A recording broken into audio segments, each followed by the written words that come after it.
ನಮಸ್ಕಾರ, ಎಲ್ಲರಿಗೂ ಸ್ವಾಗತ. ಇವತ್ತು ನಾವು ಒಂದು ತುಂಬಾನೇ ಸೂಕ್ಷ್ಮವಾದ ಆದರೆ ಅರ್ಥ ಮಾಡ್ಕೊಳ್ಳೇಬೇಕಾದ ವಿಷಯದ ಬಗ್ಗೆ ಮಾತಾಡೋಣ. ಅದೇ ಅಲಕ್ಷ್ಮಿ ಪ್ರಭಾವ. ಎಲ್ಲರೂ ಅಬ್ಬಾ ಎಂಥ ಅದ್ಭುತ ವ್ಯಕ್ತಿ ಅಂತ ಹೊಗಳೋ ಒಬ್ಬರ ಜೊತೆ ಇದ್ದಾಗ ಒಳಗೊಳಗೆ ಏನೋ ಒಂಥರ ಸುಸ್ತಾದ ಹಾಗೆ, ಶಕ್ತಿಯೆಲ್ಲ ಖಾಲಿಯಾದ ಹಾಗೆ ಫೀಲ್ ಆಗಿದ್ಯಾ? ಈ ಒಂದು ಭಾವನೆ ಇದೆಯಲ್ಲ, ಅದನ್ನ ಈ ಮಾತು ಎಷ್ಟು ಚೆನ್ನಾಗಿ ಹೇಳುತ್ತೆ ನೋಡಿ. ಕೆಲವು ಮಹಿಳೆಯರು ಹೊರಗಡೆ ತುಂಬಾನೇ ಆಕರ್ಷಕವಾಗಿ ಕಾಣ್ತಾರೆ, ಆದ್ರೆ ಮುಚ್ಚಿದ ಬಾಗಿಲುಗಳ ಹಿಂದೆ ಒಂದು ಸೂಕ್ಷ್ಮವಾದ ಗೊಂದಲವನ್ನೇ ಸೃಷ್ಟಿ ಮಾಡ್ತಿರ್ತಾರೆ. ಅವರ ಜೊತೆ ಮಾತಾಡಿ ಮುಗಿಸಿದ್ಮೇಲೆ ಒಂಥರ ಸುಸ್ತು, ತಲೆ ಚಿಟ್ಟು ಹಿಡಿದ ಹಾಗೆ, ಯಾಕೋ ಸಮಾಧಾನನೇ ಇಲ್ಲ ಅನ್ನೋ ಹಾಗೆ ಆಗುತ್ತೆ. ಆದ್ರೆ ಯಾಕೀಗಾಗ್ತಿದೆ ಅಂತ ಮಾತ್ರ ಹೇಳೋಕಾಗಲ್ಲ. ಇದು ಸುಮ್ನೆ ನಮ್ ಕಲ್ಪನೆ ಅಲ್ಲ, ಇದು ನಿಜವಾಗ್ಲೂ ಆಗುವೊಂದು ಅನುಭವ. ಹಾಗಾದ್ರೆ ನಮ್ಮ ಎನರ್ಜಿನ ಹೀಗೆ ಕಾಣ್ದ ಹಾಗೆ ಹೀರ್ಕೊಳ್ಳೋ ಈ ಅನುಭವಕ್ಕೆ ಏನಾದ್ರೂ ಹೆಸರಿದ್ಯಾ? ಇದಕ್ಕೆ ಉತ್ತರ ಆಶ್ಚರ್ಯ ಅಂದ್ರೆ ನಮ್ಗೆ ಪ್ರಾಚೀನ ಕಥೆಗಳಲ್ಲಿ ಸಿಗಬಹುದು. ಹಾಗಾದ್ರೆ ಬನ್ನಿ ನೋಡೋಣ, ಯಾರು ಈ ಅಲಕ್ಷ್ಮಿ? ನೋಡಿ, ನಮ್ಮ ಪ್ರಾಚೀನ ಭಾರತೀಯ ಕಥೆಗಳ ಪ್ರಕಾರ ಅಲಕ್ಷ್ಮಿ ಅಂದ್ರೆ ಅವ್ಯವಸ್ಥೆ, ಇಲ್ಲ ಅನ್ನೋ ಭಾವನೆ ಮತ್ತು ಅಸೂಯೆಯ ಸಂಕೇತ. ವಿಶೇಷ ಅಂದ್ರೆ ಆಕೆ ಸಮೃದ್ಧಿಯ ದೇವತೆ ಲಕ್ಷ್ಮಿಯ ನೆರಳಿನ ಅವಳಿ ಸೋದರಿ. ಇಬ್ಬರೂ ಹುಟ್ಟಿದ್ದು ಒಂದೇ ಕಡೆ, ಕ್ಷೀರಸಾಗರ ಮಂಥನದಿಂದ. ಒಂದ ಕಡೆ ಲಕ್ಷ್ಮಿ ಅಂದ್ರೆ ತೇಜಸ್ಸು, ಪೋಷಣೆ, ಕೃಪೆ. ಇನ್ನೊಂದು ಕಡೆ ಅಲಕ್ಷ್ಮಿ ಅಂದ್ರೆ ಪೂರ್ತಿ ಅದಕ್ಕೆ ಉಲ್ಟಾ, ಅವ್ಯವಸ್ಥೆ, ಕ್ಷೀಣತೆ, ಅಸೂಯೆ.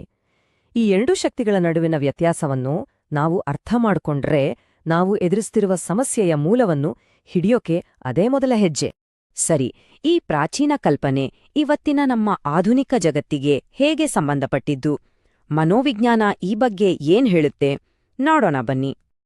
ಈ ಅಲಕ್ಷ್ಮಿಯ ಎನರ್ಜಿ ಪ್ಯಾಟರ್ನ್ ಇದೆಲ್ಲ, ಇದು ಸದ್ಯದ ಮನೋವಿಜ್ಞಾನದಲ್ಲಿ ಕೋವರ್ಟ್ ನಾರ್ಸಿಸಿಸಮ್ ಅಂದ್ರೆ ಗೂಢ ಆತ್ಮರತಿ ಅಂತ ಕರೆಯೋ ಸ್ಥಿತಿಗೆ ತುಂಬಾನೇ ಹತ್ರವಾಗಿದೆ.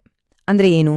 ತಮ್ಮ ಅಹಂಕಾರವನ್ನ, ತಮ್ಮ ಕುತಂತ್ರವನ್ನ ನೇರವಾಗಿ ತೋರ್ಸಲ್ಲ, ಬದಲಿಗೆ ಸೇವೆ ಅಥವಾ ಕಾಳಜಿಯ ಮುಖವಾಡ ಹಾಕೊಂಡು ಮರೆಮಾಚುತ್ತಾರ. ಇಲ್ಲಿರೋ ಅತಿ ದೊಡ್ಡ ಚಾಲೆಂಜ್ ಏನ್ ಗೊತ್ತಾ? ಈ ನಡವಳಿಕೆ ಸಮಾಜದಲ್ಲಿ ಗೌರವ ಸಿಗೋ ಪಾತ್ರಗಳಲ್ಲೇ ಬಚ್ಚಿಟ್ಕೊಂಡಿರುತ್ತೆ. ಉದಾಹರಣೆಗೆ, ಹಳೆ ಕಾಲದಲ್ಲಿ ತ್ಯಾಗಮಯಿ ತಾಯಿ ಅಂತ ಹೇಳ್ಕೊಂಡು ತನ್ನ ಕಷ್ಟವನ್ನೇ ಒಂದು ಅಸ್ತ್ರದ ಹಾಗೆ ಬಳಸ್ಕೊಳ್ಳೋದು. ಇವತ್ತಿನ ಕಾಲದಲ್ಲಿ ಆಧ್ಯಾತ್ಮಿಕ ಗುರು ಅಥವಾ ನಾನು ಸಮಾಜದ ಬಗ್ಗೆ ತುಂಬಾ ಯೋಚಿಸ್ತೀನಿ ಅನ್ನೋ ಸೋಗಿನಲ್ಲಿ ದೊಡ್ಡ ದೊಡ್ಡ ಮಾತುಗಳನ್ನಾಡಿ ಬೇರೆಯವರನ್ನು ಮಾನಸಿಕವಾಗಿ ಗೊಂದಲಕ್ಕೆ ತಳ್ಳೋದು. ಹಾಗಾದ್ರೆ ಈ ಎನರ್ಜಿನ ಗುರುತಿಸೋದು ಹೇಗೆ? ಬನ್ನಿ, ಕೆಲವು ರೆಡ್ ಫ್ಲಾಗ್ಸ್ ಅಂದ್ರೆ ಅಪಾಯದ ಮುನ್ಸೂಚನೆಗಳ ಬಗ್ಗೆ ಮಾತಾಡೋಣ. ತುಂಬನೇ ಸೂಕ್ಷ್ಮವಾದ ಸಂಕೇತಗಳಿಂದ ಹಿಡಿದು ಅವರು ಬಳಸೋ ಸ್ಪಷ್ಟವಾದ ತಂತ್ರಗಳವರೆಗೂ ಎಲ್ಲವನ್ನೂ ನೋಡೋಣ. ಕೆಲವು ಮುಖ್ಯವಾದ ಲಕ್ಷಣಗಳನ್ನ ಗಮನಿಸಬೇಕು. ಅವರು ತೋರಿಸೋ ಕಾಳಜಿಯ ಹಿಂದೆ ಎಲ್ಲೋ ಒಂದ್ ಕಡೆ ಆಳವಾದ ಅಸೂಯೆ ಇರುತ್ತಾ? ಅವರು ತಮಗಿಂತ ಚಿಕ್ಕ ವಯಸ್ಸಿನ ಹೆಣ್ಮಕ್ಳ ಜೊತೆ ಒಂಥರ ಸ್ಪರ್ಧೆಗೆ ಇಳಿದ ಹಾಗೆ ಆಡ್ತಾರಾ? ಅವರು ಯಾವಾಗ್ಲೂ ಬೇರೆಯವರಿಂದ ಮೆಚ್ಚುಗೆ, ಗಮನ ಬೇಕೇ ಬೇಕಾ? ಮತ್ತು ಮುಖ್ಯವಾಗಿ, ನಡೆದ ಘಟನೆಗಳನ್ನೆಲ್ಲ ತಿರುಚಿ ಕೊನೆಗೆ ತಾವೇ ಸಂತ್ರಸ್ತರು ಅಂತ ತೋರ್ಸ್ಕೊಳ್ತಾರಾ? ಅವರು ಬಳಸೋ ಮೊದಲ ತಂತ್ರ ಗ್ಯಾಸ್ ಲೈಟಿಂಗ್. ಅಂದ್ರೆ ನಮ್ಮದೇ ನೆನ್ಪಿನ ಶಕ್ತಿ ಮೇಲೆ, ನಮ್ಮದೇ ಭಾವನೆಗಳ ಮೇಲೆ ನಮಗೆ ಅನುಮಾನ ಬರೋ ಹಾಗೆ ಮಾಡೋದು. ನಾನು ಹಾಗೆ ಹೇಳೇ ಇಲ್ಲ, ಅಥವಾ ನೀನ್ ಸುಮ್ನೆ ಚಿಕ್ಕ ವಿಷಯನ ದೊಡ್ಡದ್ ಮಾಡ್ತಿದ್ಯಾ ಅನ್ನೋ ಮಾತುಗಳನ್ನ ಕೇಳಿರ್ತೀವಿ. ಇದರಿಂದ ಏನಾಗುತ್ತೆ ಅಂದ್ರೆ ನಮ್ಮ ರಿಯಾಲಿಟಿನೇ ಯಾವುದು ಅಂತ ನಮ್ಗೆ ಡೌಟ್ ಶುರುವಾಗುತ್ತೆ.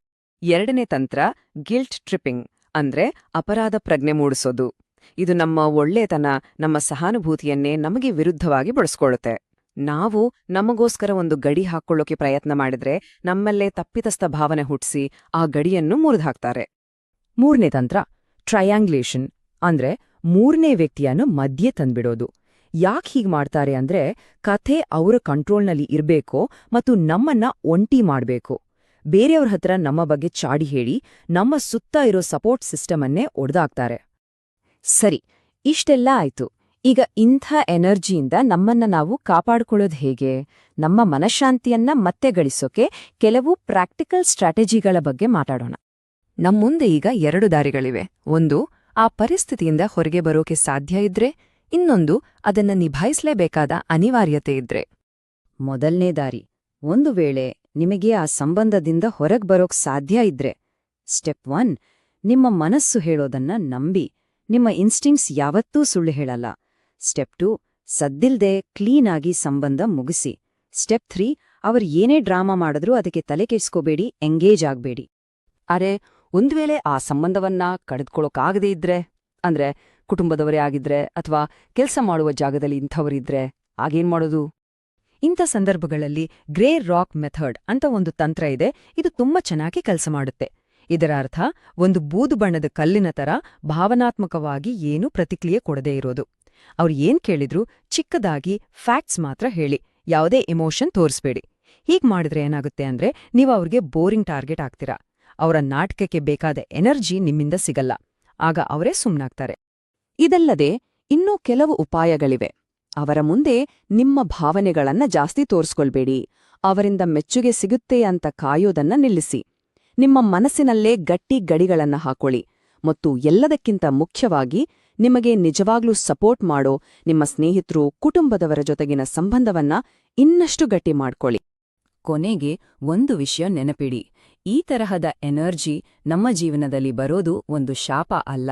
ಬದಲಿಗೆ ಇದು ನಮಗೆ ನಮ್ಮ ಬಗ್ಗೆ ಒಂದು ಸ್ಪಷ್ಟತೆ ತಂದುಕೊಡೋಕೆ, ನಮ್ಮ ಗಡಿಗಳನ್ನ ಗಟ್ಟಿಯಾಗಿ ಹಾಕೊಳ್ಳೋಕೆ ಕಲಿಯೋಕೆ ಸಿಕ್ಕ ಒಂದು ಅವಕಾಶ. ಈ ಅನುಭವ ನಮ್ಮನ್ನ ಬಲಿಪಶು ಮಾಡೋದಿಲ್ಲ, ಬದಲಿಗೆ ನಮ್ಮನ್ನ ಇನ್ನಷ್ಟು ಸ್ಟ್ರಾಂಗ್ ಮಾಡುತ್ತೆ. ಹಾಗಾದ್ರೆ ಯಾವಾಗಲೂ ನೆನಪಿಡಿ, ಈ ಅಲಕ್ಷ್ಮಿಯ ನೆರಳಿನಲ್ಲಿ ಸ್ಪಷ್ಟತೆಯೇ ನಮ್ಮ ರಕ್ಷಾ ಕವಚ. ನಮ್ಮ ಪ್ರಾಮಾಣಿಕತೆಯೇ ನಮ್ಮ ನಿಜವಾದ ಶಕ್ತಿ.